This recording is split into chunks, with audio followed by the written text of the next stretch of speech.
One of the problems that coaches have when teaching beginning players is that their students have an inconsistent point of contact. What does it mean? They make contact with the ball either too far in front or too far back. So in the next video, I would like to show you a couple of drills how you can teach your students to have a consistent point of contact, or at least to understand where the racket and the ball should meet. For that, I'm going to invite my student Cesara. Cesara, come over here, please, and go ahead and take your place at the service line. So either you're a tennis coach or a tennis parent willing to teach tennis to their own children. In order to make your child or young beginning player to understand where the contact with the ball should be, here's what we're going to do. First, Cesara, I would like you to get ready like you are about to hit a forehand. Okay, so turn sideways. Now, here's what we'll do. I'm going to toss a ball to you, and you catch it with your non-dominant hand, with your left hand after the bounce. After you catch it, I would like you to freeze and hold it and wait for my cue. So bounce and catch. Good, now freeze over there. Next, I would like you to drop the ball and swing. Just hit a forehand. Excellent. Let's do this again, and I would like you to freeze again. Bounce and catch. By the way, feel free, that's okay, let it go. Feel free to move, all right? So by the way, I didn't mention this one. Whoever is watching, if your student's waiting for the ball, you don't have to, he or she doesn't have to stay still. Feel free to move, Cesara, okay, to catch the ball. So bounce and catch. Excellent, freeze. Okay, now the reason I asked Cesara to freeze is that she caught the ball. I'm not sure if we can zoom on this. All right? If she caught the ball, that happened out in front of her. So if the ball would bounce, that would bounce in front of her front foot. All right, so this is where the contact with the ball should be, out in front. Now from here, go ahead and drop and swing.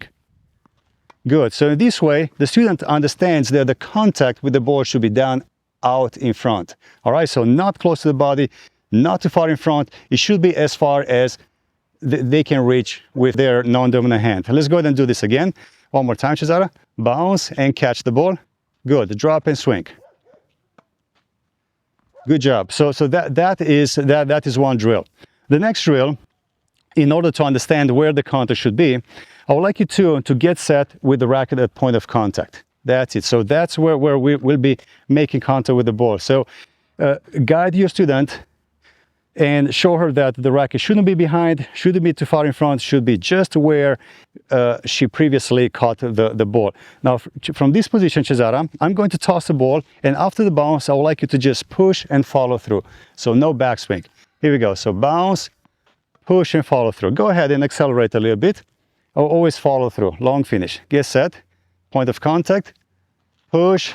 Follow through. So you notice that we are not taking the racket back. So we enforce the contact, and once we see the ball coming from the contact, we push through the ball and we follow through. So no backswing, because we really want our student to understand where the contact with the ball should be. Go ahead and get set again. Racket at contact, bounce and swing. Very good. One more time. Racket at contact, bounce, swing. Very good. So by doing those two drills, catching the ball out in front, dropping hit, and beginning with the racket at contact and pushing and follow through, the student now understands where the contact should be. Obviously, if you do this with your student, you should repeat that quite a few times. But right now, to keep the video short, we're going to move on. After a while, go ahead and ask your student to take a full swing and practice the forehand. So Cesara, let's go ahead and practice some forehands now. Get in ready position and go ahead. Full swing and swing. That's it. Let's do a couple more. Turn, swing, follow through. And one more. Looking good. All right. So go ahead and freeze. Now, if you see that your student still makes contact too late or too far in front, I suggest that you repeat the first two drills, and then again, feed the ball, repeat, feed the ball. All right. So if you see that they still struggle, go ahead and repeat those first two steps. So I hope you're going to enjoy these new drills, and you're going to help your student to make a consistent contact with the ball out in front.